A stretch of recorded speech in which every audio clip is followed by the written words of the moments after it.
pwede siguro, pero sa tingin ko lalo kay Senator Alan Cayetano, palakulin mo man yung mukha nun, baka tatalbog lang mo yung palakol. And that's just my opinion, ho.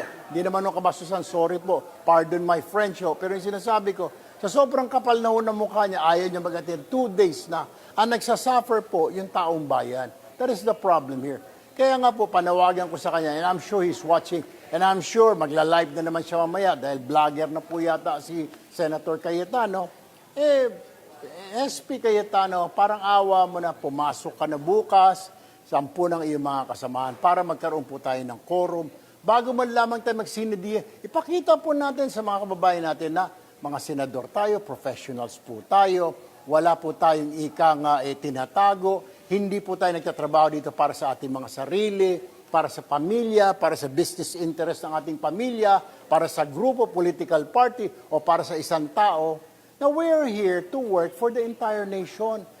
Kahit na po ikaw ay Duterte supporter, Marcos supporter, kung wala kang sinusuportahan, magtrabaho po tayo, gumawa tayo ng mga panukalang batas. Let us pass laws for the good of everyone.